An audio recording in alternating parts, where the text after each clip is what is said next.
大家好，我係 Yukumi， 歡迎大家嚟到我嘅視頻米子之木遊印記。我係第一次同大家分享旅遊視頻，請大家多多指教。今次我會同大家暢遊昆明，遊覽名花谷、半島古鎮、國家4A 級旅遊景區撈魚河濕地公園、全亞洲最大嘅鮮花交易市場斗南花市、遊園莫內花園嘅豐澤園植物園、歷史悠久嘅昆明老街，最後就係踩單車勝地江尾村同埋水之橋。我係 Yukumi， 帶大家漫遊昆明。今日係行程嘅第一天啦，咁我今日就由深圳搭飛機過去昆明嘅。琴晚我就預早過嚟深圳住咗一晚噶啦。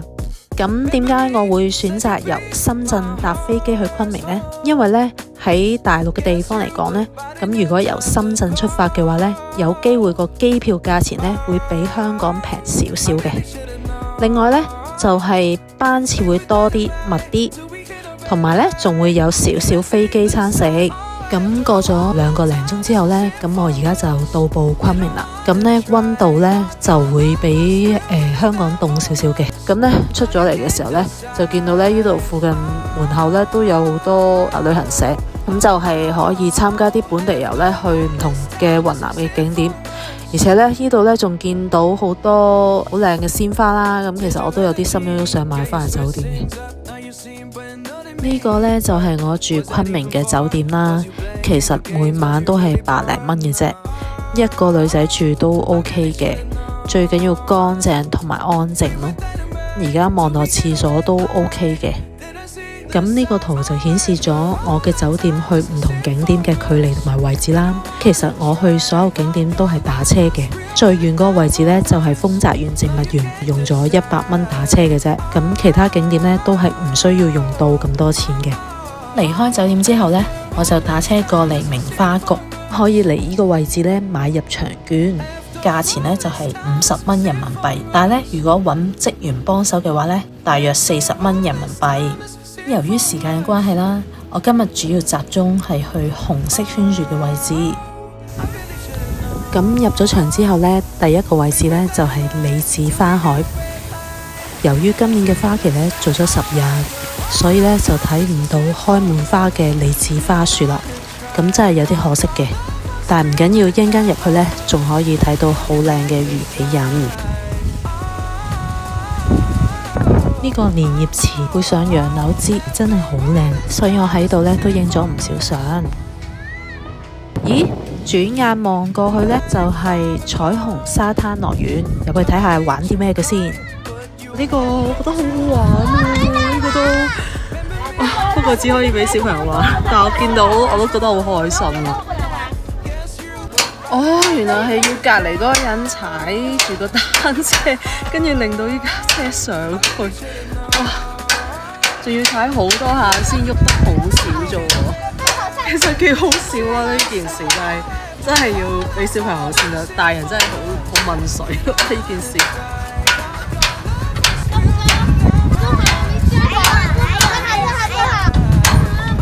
就得啦，好似。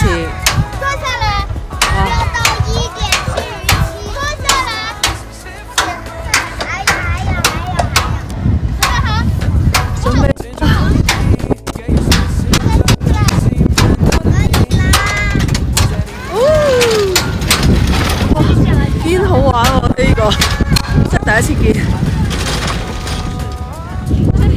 好開心喎！呢個千秋都好正啊，好想試下。好低能啊，玩啲，我覺得呢個幾好玩。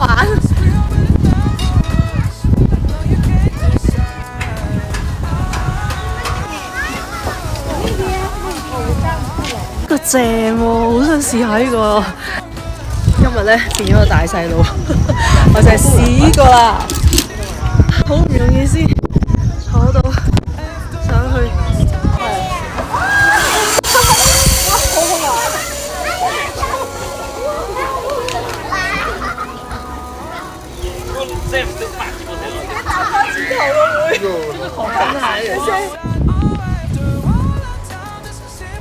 終於嚟到我最想去嗰個地方啦，就係花海啦。因為呢係有好靚嘅虞美人。咁呢，名花谷每個季節會有唔同嘅主題花，例如櫻花、李子花、繡球花等等。而我3月過嚟呢，就係為咗睇虞美人啦。但估唔到附近仲有一小片油菜花田。咁喺度提提大家啦，嚟名花谷係需要經過一段山路，所以走嘅時候呢會比較麻煩。可以嘅話呢，就早啲離開，又或者及早規劃，約定個司機喺某個時段接你走，或者揾職員幫手拖車去最近嘅地鐵站，然後自己再搭其他交通工具離開。咁黃昏時分呢，我就打車過咗嚟官渡古鎮啦。而家入咗去官渡古鎮行下啦。咁其實我主要想入嚟食嘢啫，因為晏晝嗰餐都係勁 hea。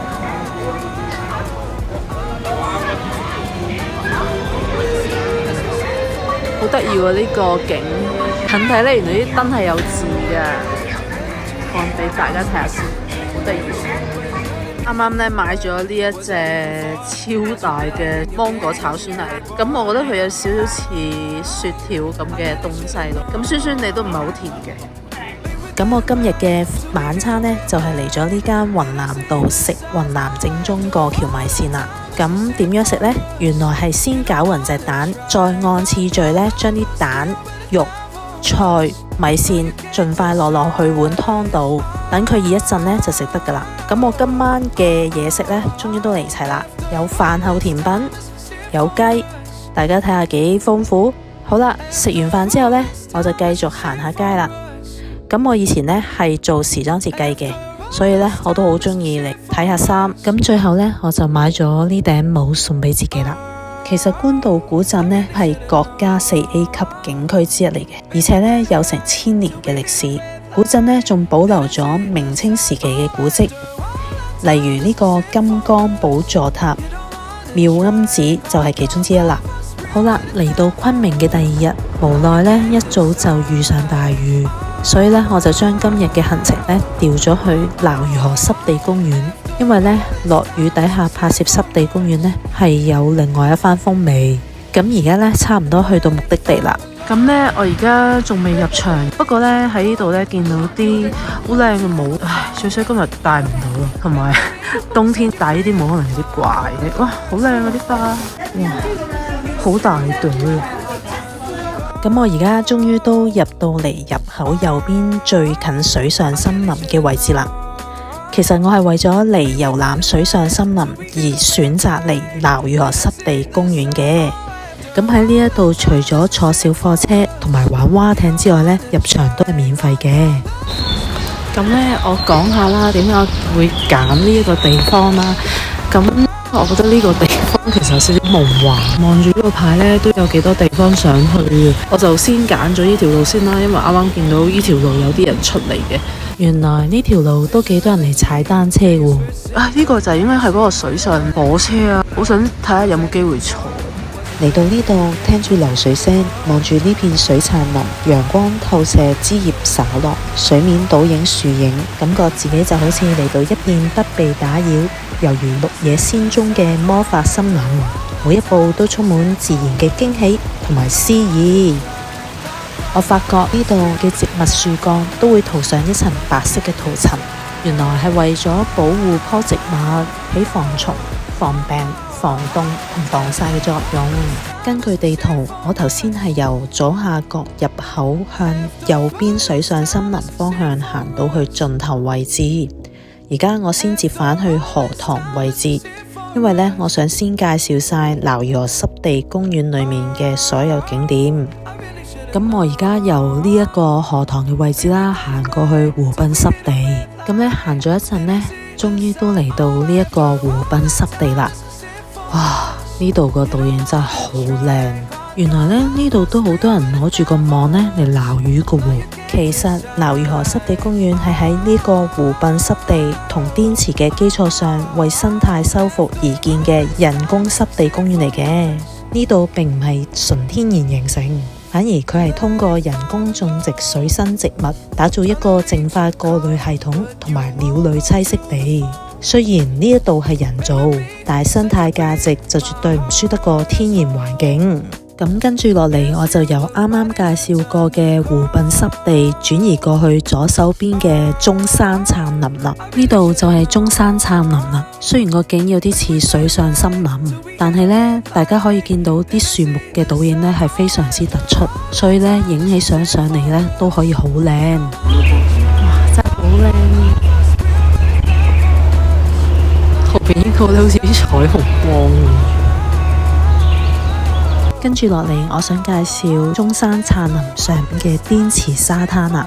咁其實好多人嚟呢一個撈魚河濕地公園呢，都會順便嚟埋滇池沙灘睇日落同埋餵海鷗。不過要留意返餵海鷗嘅月份呢，只係每年嘅10月底至到第2年嘅3月。但由於今日嘅天氣唔太好嘅關係啦，所以我就冇留喺度咁耐啦。不過大家可以感受下當時我身處嘅滇池沙灘係幾咁大風大浪，同埋呢度係好多攝影師溜人影相嘅。跟住落嚟呢，我就行返去撈魚河濕地公園入口處附近嘅美食街伊圖啦。呢度真係有好多嘢食。咁呢，我想介紹呢一間烤魚線，佢啲玫瑰汁呢好多啦，咁呢一路食一路滴出嚟。咁我暫時食咁多間烤魚線嚟講呢間呢算係幾好食嘅。最後我想同大家分享多2個位於撈魚河濕地公園附近嘅景點。第一個呢，就係喺荷塘位置附近嘅林之橋，呢個地方係滇池綠道其中一個熱門嘅單車路線之一。但係呢，由於嗰日天雨路滑，所以呢，我就冇喺度踩單車啦。不過呢，再行多少少路呢，我仲見到第2個我好想分享嘅景點。呢個呢，就係小型嘅薰衣草莊園啦。由於我嗰日唔知道呢，原來附近仲有一個大型嘅薰衣草莊園，所以呢，我就止步於此。但係呢，附近有啲好靚嘅煙花樹，呢種櫻花叫做白松櫻，係晚櫻嘅其中一種，顏色鮮豔奪目。離開咗撈魚河濕地公園之後呢，我就嚟到斗南花市啦。其實呢一個係全亞洲最大嘅花市嚟嘅。咁我睇小紅書介紹呢，就話夜晚嚟睇會好熱鬧。咁入花市之前呢，都會經過好多唔同嘅商店嘅，好靚啊！咁呢都幾得意，佢哋會用玫瑰嚟做醋啦、酒啦之類。咁呢而家繼續行下呢個市集，有咩睇先？我上次都買咗好多呢啲嘅花嘅磁石條，我覺得佢真係整得好靚。呢個人有得買帽，其實好想買嚟戴下，一陣間可能再望一望，因為呢都幾靚。咁呢啱啱就買咗呢一杯酸奶紫米露啦，咁試下先。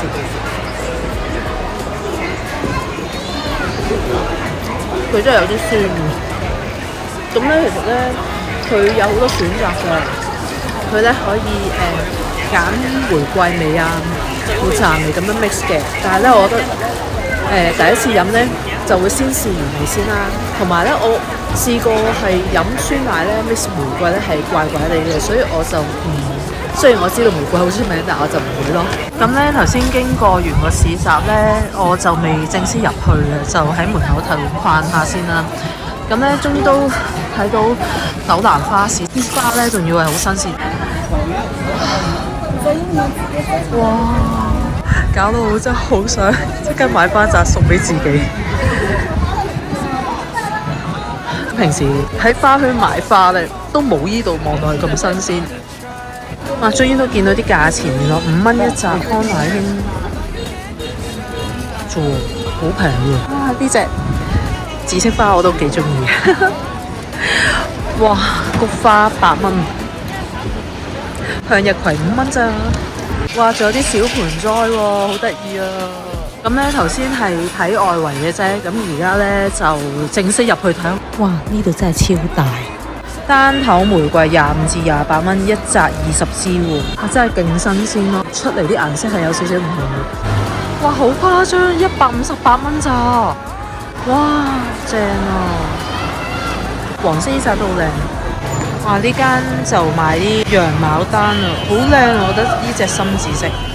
咁呢，佢仲有其他顏色嘅，但係如果真係買，我會揀深紫。啱啱發生咗一個小插曲喎。咁話説咧，我買到細一個多頭玫瑰嘅時候咧，就遇到一個識廣東話嘅姐姐啦。咁佢同我講咧，話原來我大頭呢一隻咧係俾人呃咗啊。咁咧，其實頭先我問過咧，大約嘅價錢咧就係30至40嘅。咁我都幾肯定，因為佢哋應該聽到我哋口音就知道我唔係本地啦。咁啊，開貴少少。咁其實咧，佢講翻咧20幾蚊就可以買到啲即日好新鮮、即日即係斬出嚟嗰啲係啦。咁咧而家我買一紮咧30蚊喎，仲要係唔新鮮嘅係啦。不過我覺得係唔新鮮極都應該都仲有個譜嘅，頭先望過係啦。咁啊，一陣間翻去插俾大家睇下啦。咁同埋分享翻啦，其實下次嚟呢度買玫瑰咧有啲乜嘢重點咧？第一就係去翻我身後嘅市場係啦，一行去右手邊最埋邊嗰度，咁咧就會有一大紮嘅玫瑰花。咁嗰度咧係通常冇網袋包住嗰啲咧，就會係即日斬新鮮好多嘅。而我呢隻有網袋嗰啲咧，通常都係做過啲手腳嘅，係啦。咁第二個留意嘅地方咧就係咧買玫瑰花咧會有啲大瓣細瓣嘅，好似我呢隻多頭玫瑰咁。做過手腳嗰啲咧，通常可能係冇咁新鮮啦，佢已經剝咗啲最唔靚嗰啲位。咁但係因為我頭先見到佢好大個冧，同埋個顏色好靚咧，我就買咗。同埋咧，今晚其實我係想走啦，所以我話立即翻去嗰個買最多玫瑰嗰個地方。同埋咧，另外一個要點咧就係原來喺呢度買玫瑰花咧都係大約20幾蚊嘅啫，係啦。咁呢個大家留意下啦。其實我都覺得有啲貴嘅，30至40係啦。因為咧香港有時買咧即係細冧啲咧就。我印咗好似40至60左右啦，咁但係我覺得嚟係唔應該去到呢個價噶嘛，因為佢都係人民幣，同埋呢度係集中賣花噶嘛，係啦，咁所以大家如果下次嚟呢個花市嘅時候咧，可以留意下嘅。剪完一輪花咧，終於都搞掂啦，係啦，咁而家呢個配色都幾靚。其實頭先咧，第二間賣花嗰個姐姐話，我呢啲大嘅玫瑰咧就唔係最好嘅質素啦。但係我想講，一摸完個網出嚟咧，其實真係望落仲係好新鮮咯。但係經一事長一智啦，咁如果下次嚟嘅時候，就會買翻啲冇網嘅玫瑰。好啦，嚟到昆明嘅第3日呢，我就嚟咗一個比較偏僻嘅地方睇櫻花，因為呢一個地方睇櫻花呢係昆明嘅首選之一嚟嘅。但係呢，由於今年嘅花期早開咗10日，所以呢，我就冇辦法拍到最靚嘅一面俾大家睇啦。咁但係都唔緊要啦，既然都嚟咗昆明咯，咁我梗係要嚟一嚟呢個地方啦。呢個地方叫做豐澤園植物園，係一個比較偏僻近住農村區嘅地方嚟嘅。咁終於都嚟到門口啦！呢度嘅入場費係20蚊，可以嚟到先至買飛都得嘅。咁我而家就行去呢一度其中一個重要嘅景點之一花溪溝。之前盛花期嘅時候呢，呢度係好靚，有櫻花同埋海棠花。但係而家啲花瓣呢就飄晒落水面上面啦。望住呢個畫面，大家會唔會聯想到莫內世界嘅花園呢？除咗呢個位置之外，仲有一個好靚嘅打卡位。呢個位置叫做醉臥花溪。由於我得一個人，所以我就用航拍機拍攝呢一個由上而下嘅畫面，但正正拍攝到水面倒照藍天白雲嘅色彩，所以好有莫內花園嘅感覺。由於頭先嘅地方咧實在太受歡迎，所以我只可以拍攝咗一陣呢就要離開啦。咁而家呢，我就嚟到呢一個叫做珍珠泉嘅位置，呢度呢啲魚真係好大條。咁我繼續周圍行下啦，呢度嘅風景真係好靚。其實除咗3月嚟呢一度睇櫻花之外呢，6月下旬呢都可以過嚟呢度睇繡球花嘅。咁呢，而家望埋去呢啲花真係好靚，估唔到嚟到呢一度呢，竟然有紫藤花、海菜花、牡丹花、超級大朵嘅杜鵑花，最後仲有唔同顏色品種嘅櫻花可以睇。咁呢頭先去完豐澤園植物園啦，咁而家就過嚟昆明老街嗰度行下。咁依家入咗一間賣花茶嘅店鋪啦，就咁睇啲曬乾咗嘅花呢，都覺得好靚。依家嚟到光華街啦，嚟咗呢一間好出名賣鮮花餅嘅地方。咁呢啱啱都提過啦，就可以嚟呢間嘉華試下呢個鮮花餅嘅。咁其實佢個乳酪味都幾好食，大家可以睇到呢，其實佢乳酪嘅皮，但係呢，佢就用玫瑰醬去做咯。咁雲南除咗嘉華鮮花餅係好出名之外啦，咁轉眼望過去佢嘅對角位置呢，就係潘長記。其實呢一間呢，都係一間好出名賣鮮花餅嘅地方嚟嘅。咁我而家就向酒杯樓嘅方向進發啦。由於今日我比較攰嘅關係啦，所以我就冇好仔細行晒每一個角落。行咗一陣呢，終於都嚟到酒杯樓呢一個位置啦。咁其實呢一個係一間酒店嚟嘅，同埋佢有好多唔同嘅名稱，包括紙片樓、對月樓等等。咁呢一個酒店係一個弧形法式嘅設計嚟嘅，亦都係昆明老街一個好重要嘅地標之一。所以嚟得昆明老街嘅話呢，就一定要嚟呢一度打個卡先好走。咁喺對月樓附近呢，仲有一個幾好行嘅市集，叫做雲瑞花架集。咁入邊賣咗好多唔同嘅文創產品，例如飾物、字畫、寵物用品、皮革包包、手繪紋身等等。我個人呢，就比較中意睇呢啲市集多過行啲大型嘅 shopping mall， 因為呢可以見證到當地嘅文化、創意、藝術等等。咁因為太攰嘅關係啦，所以我喺附近揾咗一間按摩店。呢間普蘭納按摩店由昆明老街行過去大約15分鐘左右。啱啱去咗洗手間咯，咁而家翻去按摩嗰間房。咁我覺得呢間真係幾乾淨。係呢個真係要讚嘅，洗手間都乾淨，但我唔記得我間房係邊個，要問一問職員。依間就係我獨立一間房嘅按摩店啦，咁哇，仲有洗手盆好正啊，哇，仲有生果食少少，我唔使買啦。咁呢度做泰式按摩真係好舒服，而且呢，之後仲送一個湯圓啦，同埋酸奶俾我，200零蚊，非常之抵啊！今日係我留喺昆明嘅最後一日啦。咁呢，最後一日呢都盡量爭取時間去睇花嘅。咁呢，但係我就冇揀到圓通山嗰啲地方啦。咁反而嚟咗一個比較靜啲嘅地方。呢個地方就係江尾村。其實呢個係我好臨時嘅決定嚟嘅，因為一個人去旅行就係可以好隨性同埋即興。咁我揀呢個地方嘅原因呢，係因為早2日去完鬧魚河濕地公園呢，我覺得附近仲有啲好靚嘅地方有待發掘。咁所以我就好想過嚟睇一睇啦。果然嚟呢度睇櫻花係一個正確嘅決定。對於睇櫻花呢方面嚟講呢，我比較中意睇啲鮮豔少少嘅粉紅色櫻花，同埋最好唔好有高樓大廈做背景，田園風光就啱晒我啦。另外有埋河水倒影粉紅色嘅櫻花樹，加埋藍天白雲，影相簡直係一流。所以我都喺度影咗唔少相。